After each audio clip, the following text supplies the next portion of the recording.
Hey y'all, welcome back to the Lavender Book Company, and we're talking about something a little different today.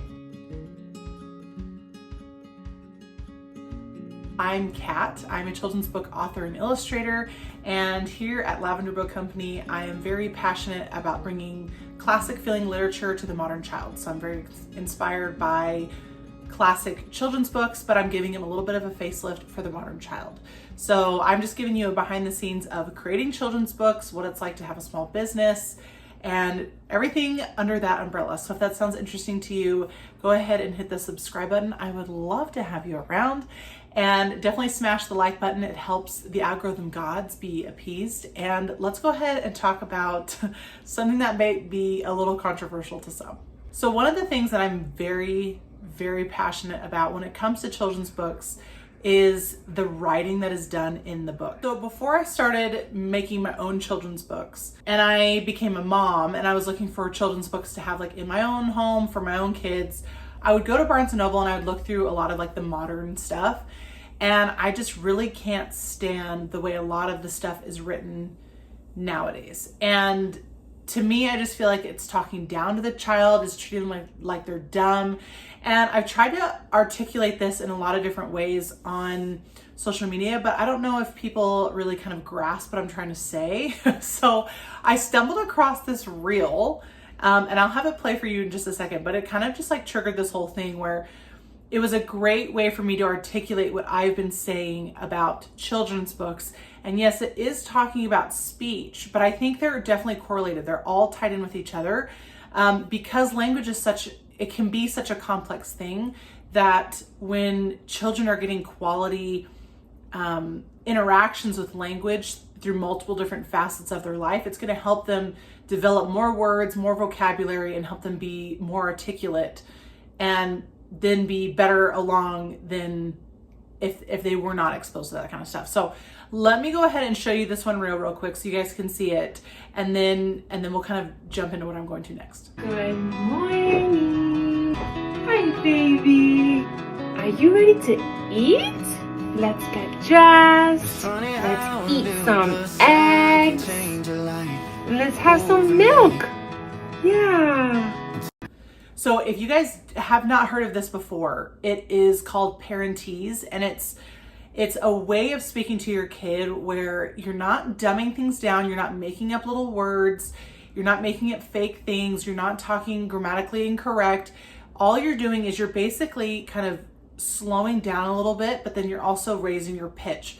So what's interesting about it, what they have found is, and I'll kind of jump into like an article that someone sent me too, because again, like I told you guys, this like totally snowballed, okay? This is like, I'm so fascinated by this stuff.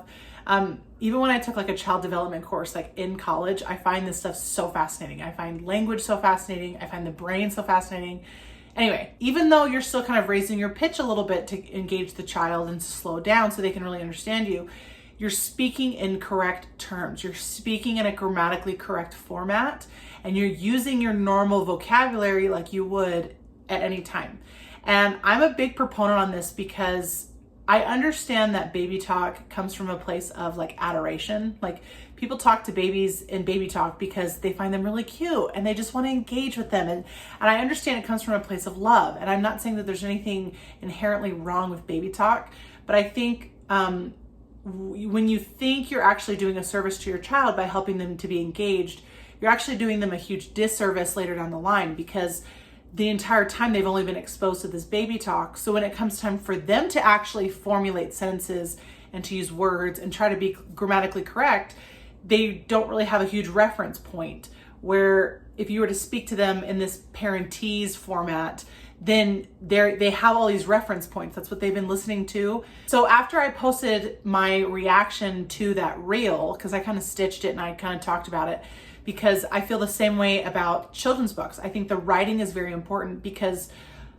the writing is so important because the parents are the ones reading it to their child.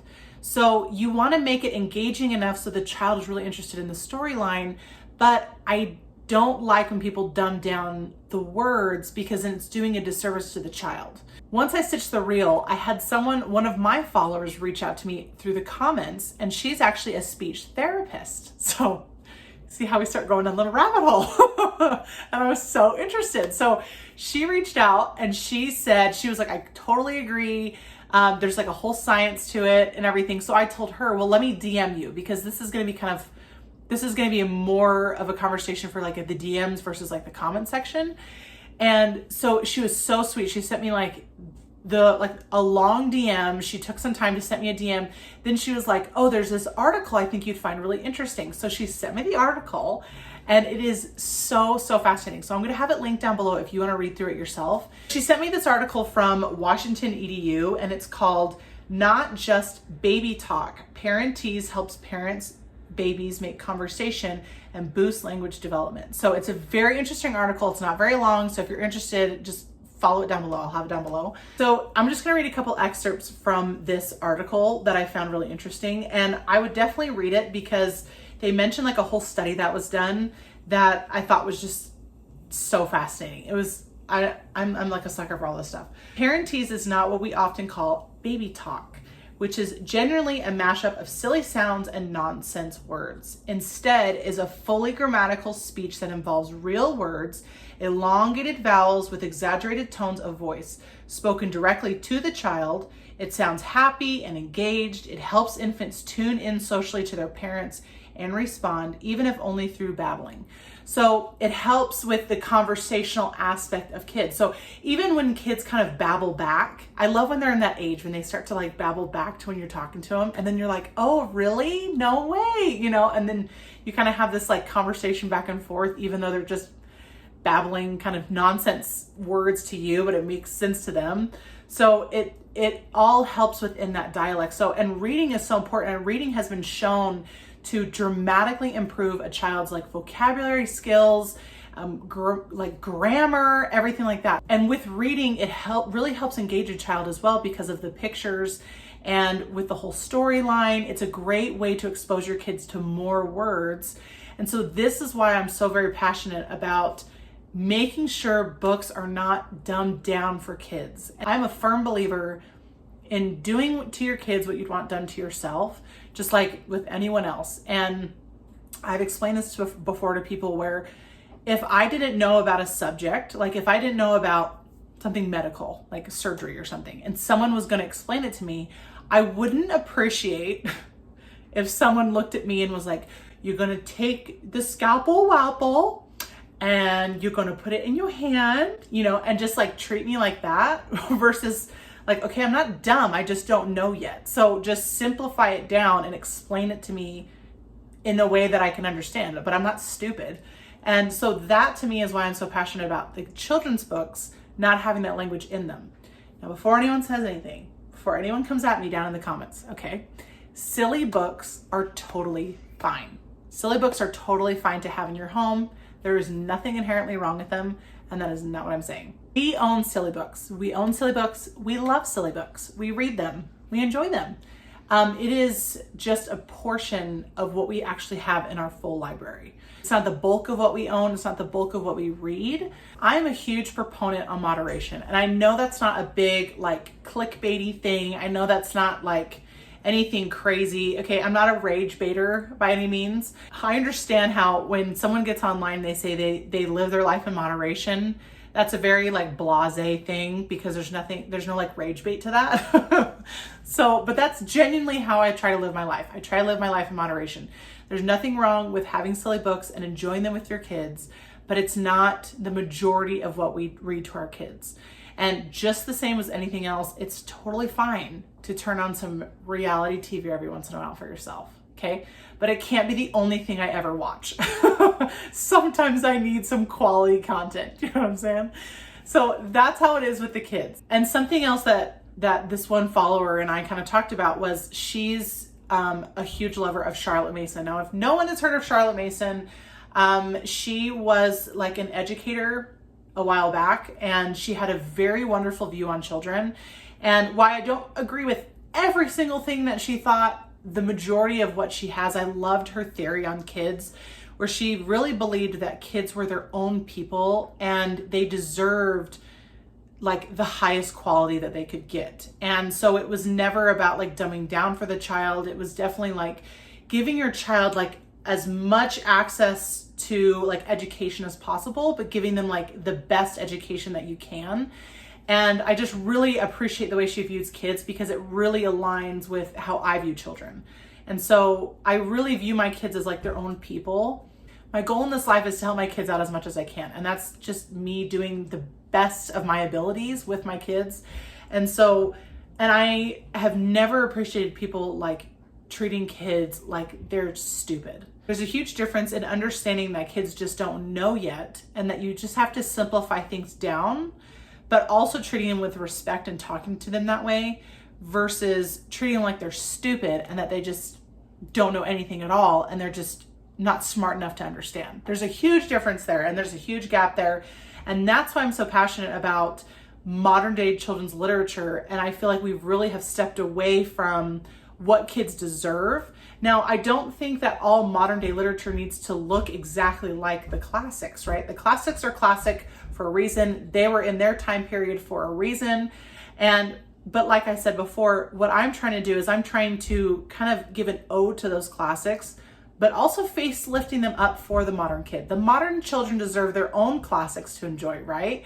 And they should also have books kind of written in more of a modern day style. Some of the older books, you can read through them, they're very wordy, and even like for adults, it can be like, oh my gosh, this is just going on and on and on. You know, you could have cut this down, but it's definitely just a little more wordy than like what people typically read nowadays. I also want to make sure too, some people down in the comments may want me to start like listing off specific examples of books that I just don't like and like I'm not a fan of.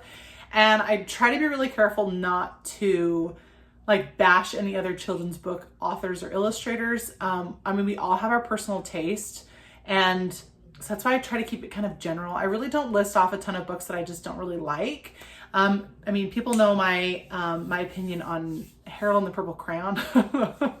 I think that is the one book I will say that I am just not a fan of. I think the hype doesn't make any sense to that book. I wouldn't buy it for my kids again. We have it, we've read it tons of times. I just don't really like the way it was written. I think it's very like repetitive and not in a good way. Definitely let me know down below like what you think on this, because this is something I'm really passionate about. And definitely as I've had my own kids, I can see what the way I talk to them and what I read them does for them and helps their language development. And while I do understand that kids, there's a lot of different circumstances that can come in with like language delays and other developmental delays and things like that. So I understand that there's lots of circumstances there. I think my whole point is like as parents or aunts or sisters or whatever it is, whatever your role is to children in your life, we just have to do the best we can and give them the best quality we can the majority of the time. And so that's kind of like where my stance is at with it. So let me know what you think down below. I'd be really interested to kind of have this conversation going down in the comments as well. I think it's just, this is something I would really like to see pivot in the children's book literature space.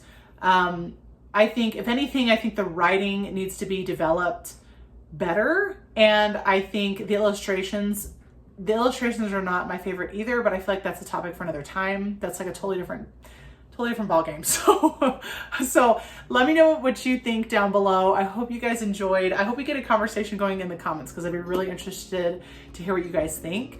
And definitely subscribe if you're not already. I will be kind of filming some behind the scenes on my first farmer's market tomorrow. So I'm so excited for that.